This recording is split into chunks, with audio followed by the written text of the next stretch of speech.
Hello बच्चों, let's read the question. Differentiate between primary and secondary immune response, यानी कि हमें प्राइमरी और सेकेंडरी इम्यून रिस्पॉन्स के बीच का अंतर बताना है। तो देखिए यहाँ पे की कॉन्सेप्ट क्या हो जाएगा।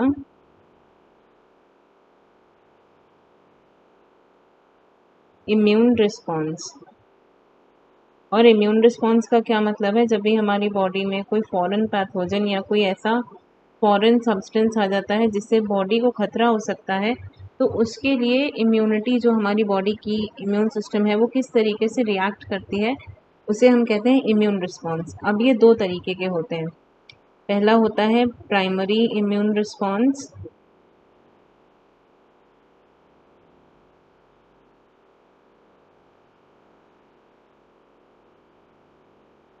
और दूसरा होता है सेकेंडरी इम्यून रिस्पॉन्स।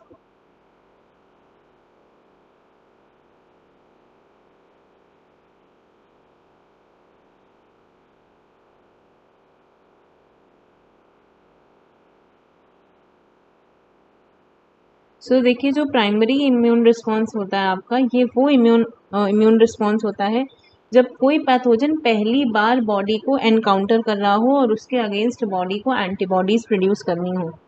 तो immune response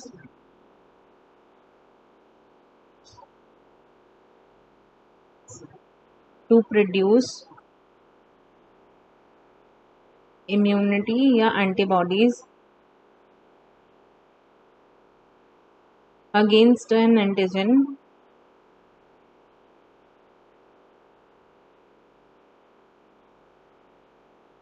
for the first time.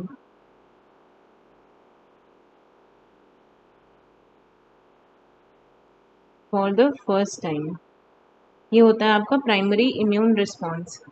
वहीं पर जो सेकेंडरी इम्यून रिस्पॉन्स क्या होता है, जो इन्फेक्शन आपको पहले से हो चुका होता है, उसकी जो मेमोरी सेल्स प्रेजेंट होती है, उसकी इम्यून सिस्टम के पास जो मेमोरी प्रेजेंट होती है, उसी के बेसिस पे यहाँ पे मेमोरी टी सेल्स जो हैं वो रिस्पॉन्ड करती हैं। तो immune response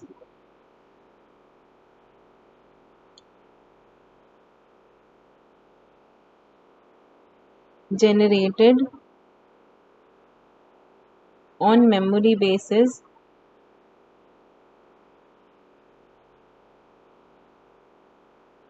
of previous disease encounter।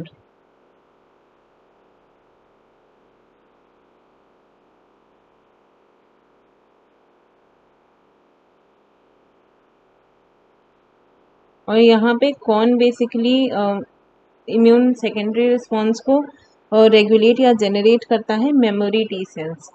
और ये देखिए, अब नेक्स्ट बात करते हैं, प्राइमरी जो रिस्पॉन्स होता है उसमें नेव बी सेल्स, यानी जो न्यूली प्रोड्यूस्ड बी सेल्स हैं और टी सेल्स रिस्पॉन्ड करती हैं। सो यहाँ पे नेव बी सेल्स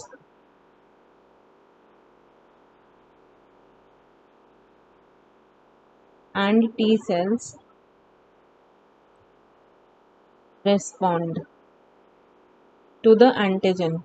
वहीं पर ये जो आपका सेकेंडरी इम्यून रिस्पॉन्स होता है, इसमें जो मेमोरी टी सेल्स हैं जो फर्स्ट एनकाउंटर के दौरान क्रिएट हुई थी, मेमोरी टी सेल्स रिस्पॉन्ड। यहाँ पे मेमोरी टी सेल्स जो हैं वो एंटीजेंस को रिस्पॉन्ड करती हैं। इसके बाद ये जो प्राइमरी इम्यून रिस्पॉन्स है, this generates slow, takes time इन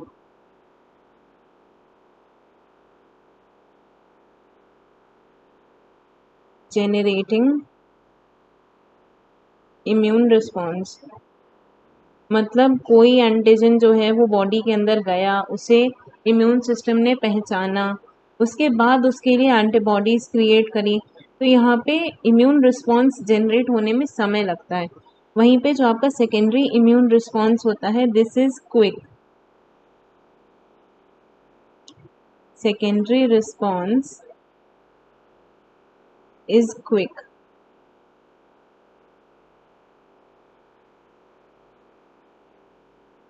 जो आपका ये प्राइमरी इम्यून रिस्पॉन्स होता है, इसमें एंटीबॉडी लेवल जो है वो डिक्लाइन करता है रैपिडली।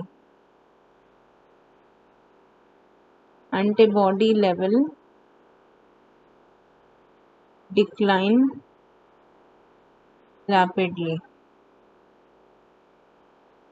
तो इसकी वजह से हम ये कह सकते हैं कि जब इसमें एंटीबॉडी लेवल रैपिडली डिक्लाइन करता है तो यहाँ पे ये वाला जो आपका रिस्पॉन्स है ये बहुत ज़्यादा डिपेंडेबल नहीं है, बहुत ज़्यादा लॉन्ग लास्टिंग नहीं है, not very long lasting.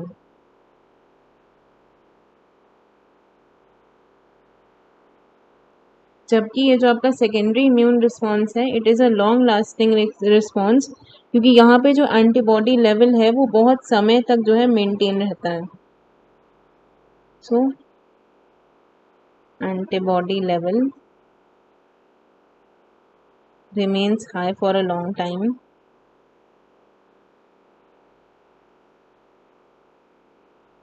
So long lasting.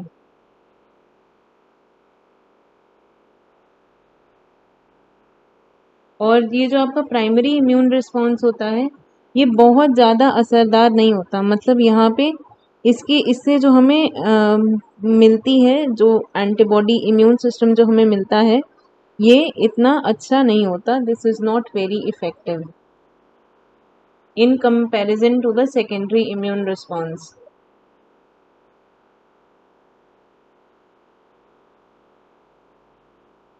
As compared to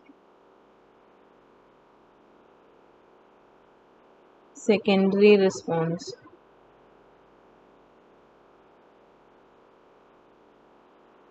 जबकि ये जो आपका सेकेंडरी रिस्पॉन्स है इसमें 100 to 1000 times more antibodies produce होती हैं due to less antibodies, less antibody production.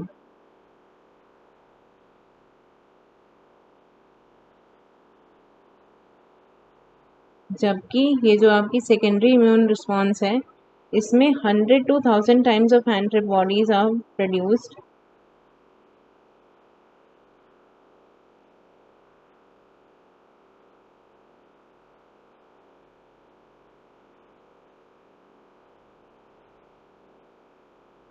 so this is more effective.